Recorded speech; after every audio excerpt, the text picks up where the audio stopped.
Bonjour, c'est Eric, hypnocoach spécialisé pour vous aider à surmonter une séparation amoureuse douloureuse. On le sait, c'est une phase de vie qui est très intense émotionnellement, mais c'est une étape pour vous permettre de vous transformer et on va voir tous les outils pour vous aider tout au long de ces différentes vidéos. Dans le premier jour, rappelez-vous, je vous avais dit qu'il était important déjà de déterminer vos motivations avancées, pourquoi vous voulez surmonter cette rupture et ne pas rester dans cet état. Deuxième vidéo, on avait vu qu'il était important de comprendre son fonctionnement et d'être attentif et d'être vigilant à ses émotions, notre mental qui, couplés, peuvent faire rester bloqués dans cette boucle émotionnelle. Troisième vidéo, on avait vu que justement pour aider le mental à s'apaiser, il était important de revenir au corps, notamment par la respiration, et que grâce à la cohérence cardiaque, c'est des exercices tout simples de 5 minutes, vous allez pouvoir apaiser le mental. Aujourd'hui, nouvelle capsule, on va voir autre chose, c'est simplement votre pouvoir d'attention. Et oui, l'attention est en effet un super pouvoir parce que là où vous posez votre attention va prendre de l'expansion dans vos pensées. C'est-à-dire que quand vous vous focalisez sur quelque chose, et bien cette chose va prendre de plus en plus d'importance dans vos pensées. Et ça parce que dans notre cerveau, nous avons comme une barre de recherche Google, et lorsqu'on met ce que l'on veut voir, et bien le cerveau va venir trier ces informations de cette façon-là. C'est ce qu'on appelle le système rituel activateur. C'est pourquoi, notamment, les femmes enceintes, lorsqu'elles sont enceintes, voient des femmes enceintes partout, ou lorsque vous venez d'acheter un véhicule, et que vous le voyez d'un seul coup partout dans les rues, alors qu'avant vous le trouvez justement unique, et que d'un seul coup votre cerveau a enregistré cette information importante et ne voit plus que ce véhicule ou plus que des femmes enceintes par exemple. Et donc, lorsque vous êtes en séparation, si vous focalisez votre attention sur tout ce que vous avez plus, tout ce qui vous fait peur, tout ce qui vous manque, vous allez voir plus que ça. Alors oui, bien sûr que c'est normal qu'il y ait une phase de deuil à faire après la séparation. Il faut accepter ce changement, c'est pas évident. Et effectivement, c'est un vrai deuil, c'est pour ça qu'on parle de deuil de la relation. Il faut le temps de pleurer ce qui est fini et autres, mais ce temps doit être temporaire. On ne doit pas rester focalisé sur le passé. Parce que plus vous allez regarder ce qui s'est passé dans le passé, plus cela va prendre de la place dans votre esprit et vous allez voir plus que ça. Surtout que le cerveau, il a un biais cognitif qui est en fait un biais de négativité et donc il voit souvent plus ce qui est négatif. Donc il va plus voir ce que vous êtes en train de perdre que tout ce que vous pouvez gagner. Et effectivement, il faut sortir de ce schéma inconscient et reprendre justement la maîtrise de votre attention, à ne pas le laisser croire qu'il n'y a que du négatif dans cette situation. Non, si une séparation arrive, elle arrive toujours pour une bonne cause, puisque ça veut dire qu'il y avait quelque chose dans la relation qui n'allait plus. Et donc le positif, c'est que vous allez pouvoir justement vous retrouver vous, parce que on a tous cette tendance malheureusement à s'oublier dans la relation, prendre la leçon de qu'est-ce qui n'a pas été dans cette relation, et finalement de vous permettre de vous transformer, de vous revenir à vous, et de avoir pris la leçon de cette expérience, puisque les relations que l'on a vécues par le passé ne sont pas inutiles ni gâchées, mais ne sont simplement des expériences qui ont permis un apprentissage, parce qu'on n'apprend pas à être amoureux ni être en couple, sauf en le vivant. Et il n'y a pas de choses négatives à se dire oui mais on devrait avoir une personne jusqu'à la fin de sa vie. Non, ça c'est le conte de fées, c'est le roman, le Walt Disney qu'on aimerait tous vivre, mais dans la réalité, on ne trouve pas tout de suite la personne avec laquelle on va vivre toute sa vie. Et c'est pas qu'une histoire de faire des efforts, non, c'est que parfois une expérience, une relation vous a permis de vivre ce que vous avez à vivre pendant une période donnée, mais que celle-ci devait s'arrêter pour que chacun puisse avancer. Bien sûr, parfois, c'est aussi temporaire, certains peuvent se retrouver. Mais pour d'autres, non. Simplement, la vie vous a mis dans des chemins qui sont totalement différents, mais cette rencontre vous a permis justement de grandir et de pouvoir accéder à autre chose. Et donc, si vous restez focalisé à votre attention sur votre passé, vous n'allez pas pouvoir voir tout ce qui vous attend et tout ce qui va venir dans votre tête et votre mental ne sera que du négatif parce que le cerveau retient ça plus facilement et que vous allez voir juste simplement ce qui vous manque et pas tout ce qui vous attend. Et c'est pour ça qu'il va falloir reprendre la maîtrise de votre attention.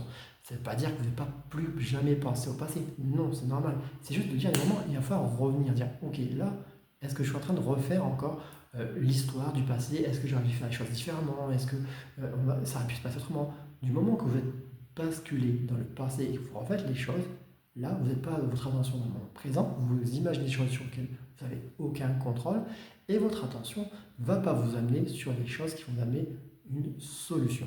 Donc, il va falloir ramener son attention au moment présent. Alors, vous pouvez me dire, oui, mais c'est pas facile, aujourd'hui, ma famille n'est plus dans le même état, je ressens plein de tristesse, de douleur, et je vois que du négatif. Et ça, vous voyez, c'est une façon dont vous triez les informations parce que votre attention est uniquement sur le négatif. Ça ne veut pas dire qu'il n'y a pas de négatif, attention, ce n'est pas ce que je suis en train de dire. C'est-à-dire que votre attention, il faut aussi le diriger sur qu'est-ce qui va bien. Et je sais que c'est extrêmement dur dans ce moment qui est extrêmement intense, où on a l'impression que notre monde s'écroule, mais votre monde ne s'écroule pas. Ce qui s'est écroulé, qui s'est mis fin, c'est la relation que vous aviez par le passé. Votre monde est en train de changer. C'est déconfortable, c'est désagréable. Ça, c'est vrai, parce que d'une, le cerveau n'aime pas le changement, et qu'on aimerait avoir le contrôle sur ce qui nous arrive. Or, il y a des choses qu'on n'a pas le contrôle, et c'est la vie qui décide comment les choses se passent. Là, justement, il va falloir changer cette perception de qu'est-ce que vous avez voulu que la vie soit, d'accepter ce que la vie est, et donc de mettre votre attention sur ce qui est, plutôt que sur ce que vous avez voulu qu'elle soit. Et bien, encore une fois, c'est de porter votre attention. Si vous restez à porter votre attention sur ce que vous aurez voulu que la vie soit, c'est que vous êtes sur quelque chose qui n'a pas de contrôle et qui est sur le passé. Par contre, si vous acceptez ce qui est, ce qui ne veut pas dire que forcément vous êtes d'accord, mais que vous acceptez que la situation actuelle, c'est telle qu'elle est, et bien là, vous êtes déjà plus mieux au bon endroit. Donc c'est pour ça que l'attention reste quelque chose d'extrêmement important. Et d'ailleurs, c'est quelque chose qui est bien connu sur plusieurs choses. Donc je dis cette fameuse expression, là où je porte mon attention, je porte de l'extension. Et puis, je vais vous parler sur un autre domaine. Par le passé, moi j'étais gendarme, et quand on partait en intervention, on disait toujours de faire attention à l'effet tunnel. C'est quoi ce fameux effet tunnel? C'est quand on partait sur l'intervention, on pouvait être tellement concentré sur notre objectif, sur l'interpellation à faire, que finalement, notre regard et notre cerveau étaient focus sur un seul point et ne prenaient plus en compte l'environnement qui nous entourait, ce qui pouvait donc être dangereux. Ce qui est là, on devait faire justement attention à ne pas avoir notre attention uniquement sur là où on voulait aller. Et donc, votre attention, comment ça marche? Votre attention, justement, ça peut être comme une lampe torche, comme un phare, en fait, comme une loupe. Là où vous regardez, il va prendre attention. Si je prends par exemple avec tout simplement un petit laser. Et que mon attention, c'est le laser, c'est-à-dire que là où je regarde, mon attention va aller dessus. Ici, je suis là, mon regard est tout de suite capté par ce petit pointage, parce que automatiquement, mon cerveau va venir s'accrocher à ce point.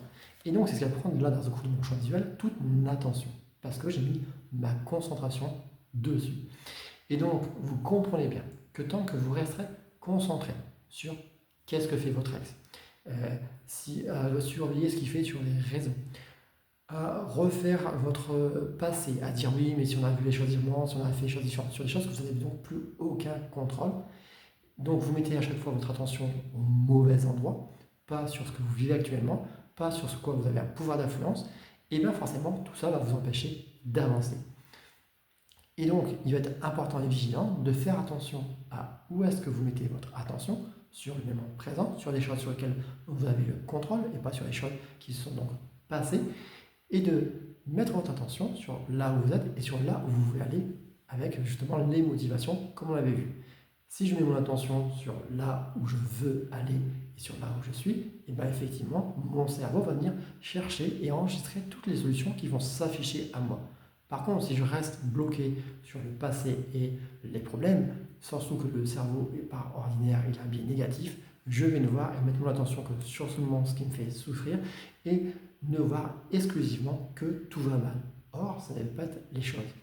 Ça veut dire qu'il ne faut pas se leurrer la face. Oui, c'est une phase difficile, mais mettez aussi votre attention sur qu'est-ce qui va bien. Revenez dans le moment présent. Vous n'êtes pas en train de mourir, même si c'est ce que vous pensez. Oui, vous mourrez peut-être d'une ancienne version de vous-même, mais uniquement vous n'êtes pas dans une menace de mort imminente, même si votre cerveau, c'est ce qui vous fait croire. Il fait croire que justement vous préférez vous passer en mode survie. Donc, pour sortir de ce mode survie, mettre votre attention sur qu'est-ce qui va bien aussi dans vos journées, et ça peut passer par tenir un journal de gratitude et dire ok, qu'est-ce que j'ai vu bien dans ma journée?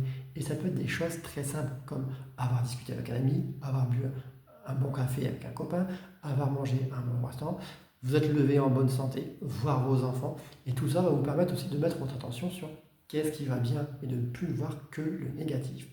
Donc voilà, pour quelque chose de très important pour pouvoir avancer, c'est de faire attention à ce sur quoi vous mettez votre attention.